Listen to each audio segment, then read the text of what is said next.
I cannot believe I actually bought this. So I needed another EGO 56-volt battery, and this came with it. And am I stoked? Because this is a phenomenal tool. So, why? Why did I buy this? Well, 2 applications I have this summer. I'm building a garden gate, and I got to drop some posts, and that's what an auger is for. All right, and I'm not gonna go rent one. I'd rather just own one. Everybody knows I'm an EGO Power Plus fanatic. But also, every summer, Mary Ann, my wife, goes and buys a bunch of big plants, perennials, sometimes annuals, and she goes, honey, can you help me plant these? Well, guess what? I tested this already, and she went and bought more plants because I love this thing. So let's go over what comes with the EGO Power Auger. First, you're gonna get an 8-inch auger bit. It's massive. You get the power head, you get a charger, you get a 4 amp hour battery if you choose for that option, and then you get very limited nuts and bolts. The assembly is wicked quick, and I'm going to step through that. You get 8 bolts, 8 nuts. They even include a 10 millimeter wrench and also a 5 millimeter hex. I almost forgot. And 2 handles, and I'll show you how they go together now. Ooh, and I almost forgot the owner's manual. I want to read up top here, the dashboard is what I'm going to call it, where you have your overload. You can tell your speeds and kickback has been prevented. This is a very safe auger system. So the right handle is right here. That's going to be my where I have all my controls, and this is my left handle, and they go together in the bracket right like this. So it's really an easy lineup. You got to slide the right in first, the right handle, and you're going to notice this little power piece here, this cord. It's threaded and knurled, and it'll lock together on this side here. So there is a space, a little gap that's in here that's really well thought out. So you have plenty of room for your power cord hookup.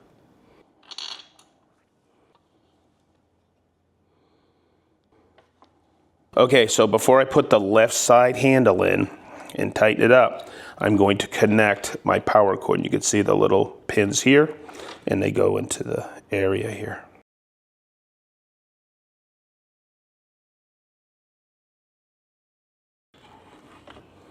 Just to note, there's some thread lock that's on there, so once you tighten it up, these bolts and nuts aren't going anywhere.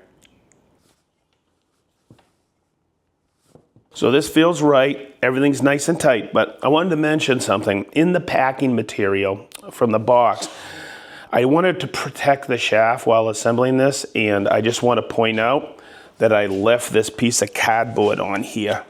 So I protected the shaft while assembling. I mentioned it comes with an 8-inch auger bit.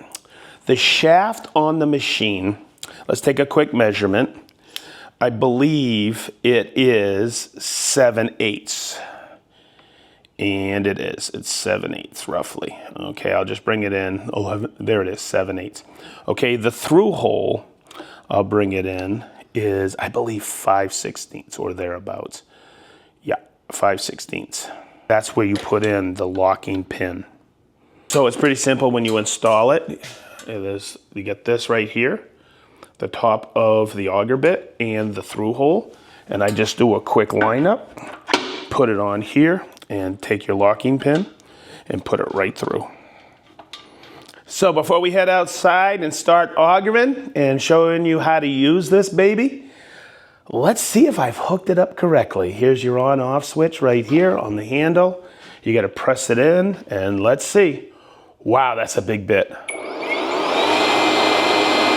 Oh yeah, Daddy. Let's go have some fun.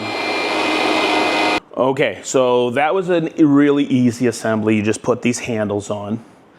I'm trying to figure out in the shed how I'm going to store this. And it's really, I get a couple great ideas. I want it always on the ready if Marianne goes and gets more plants.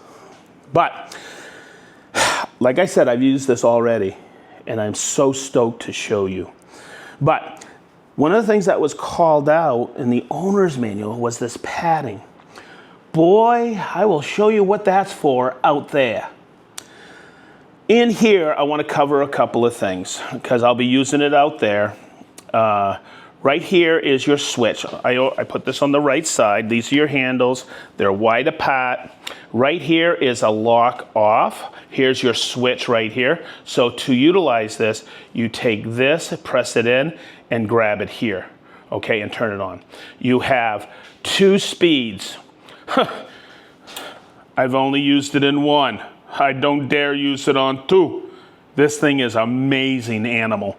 And the 3rd setting is right here, reverse. And you'll notice it's all right there so you can switch it on the fly. In the assembly, I talked about this dashboard. You'll see it out there when I'm using it. It's a super safe auger to use because it has kickback in it. So if you hit like a root, like I did the first time, it'll turn off. You'll see here, it'll turn red. It says overload. And right here, it'll just show you that it's running. Okay, so there's 2 versions that you'll see all over the internet. And they have interchangeable augers. Okay, I got the Earth Auger, and it comes with an 8-inch bit. There's also an Ice Auger version, and that's for drilling holes for what? Ice fishing. Okay, I opted for the Earth Auger, of course, because I'm not ice fishing. But I also ordered 2 extra bits. They don't come with it. I spent the money. I got the 6-inch auger and the 4-inch auger. This will be good for bulbs in the spring or fall. But the other thing that is available, and it's hard to conceptualize, but if I need to plant trees, I'll get it. It's a 10-inch auger. All of them have the thread right here, threaded tip, and these are removable. So if these dull or whatever, I could sharpen them. Okay, and they're removable with a quick hex. So as you can see, I put it in my wheelbarrow because I'm getting weak.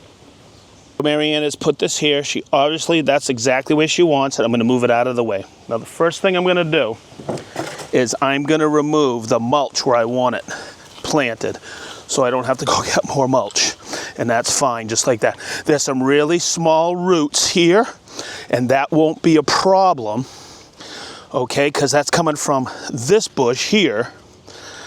But the situation I want you to remember is when you are around a tree that has big roots toward the top, you gotta be very careful with an 8-inch auger bit. So I'd be hard pressed if I didn't cover the way I used to do it. And it was a drudgery. I would always use this spade. But what I didn't realize as I did this with the auger, this comes up in clumps, okay? And you gotta break it up, okay? And there's clay underneath. With the auger, it breaks it all up, brings it to the top, and makes planting effortless. So the one thing you're gonna do is take it just like this. This is how easy it is, everybody. Okay, and you're gonna take it just like this. Now that I've set, okay, one of the things you wanna manage is right here. I actually learned a technique with this. I get a foot forward and look how this padding is right here. Okay, and pretty simple, watch. Get down here, Chris, so we can see this. Okay, it wants to walk a little, so you just get it where you need it. Okay, and as I do it, I bring it up like this. Okay, if you get caught and it jerks, you put it on reverse and bring it up. Okay, but as you can see, and this is what I hit down below, is a little bit of a root that shifted me. So come on in and let's look at this. But it cut right through that root.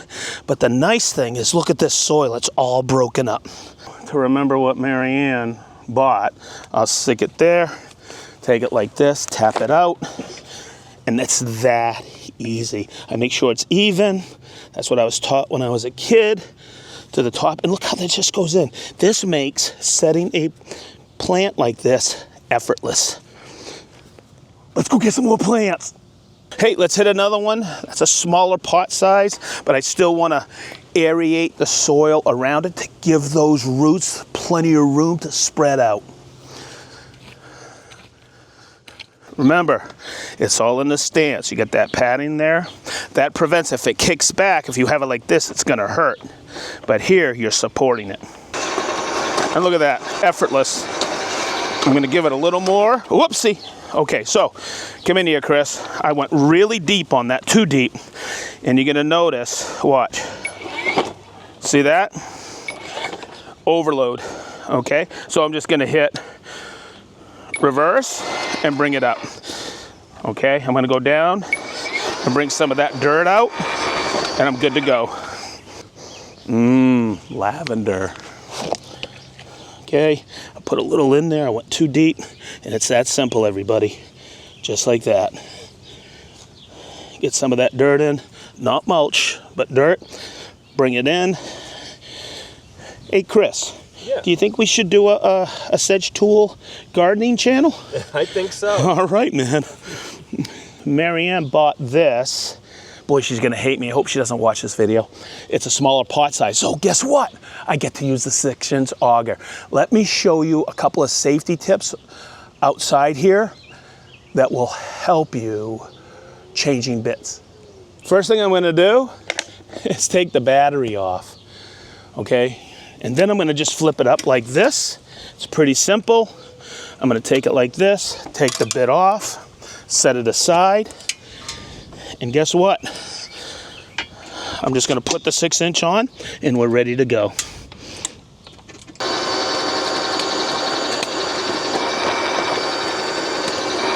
Come on, that's awesome.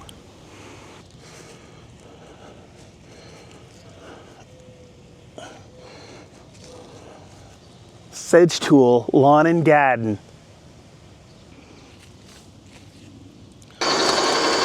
Gee, Sedge, I might actually need to borrow that.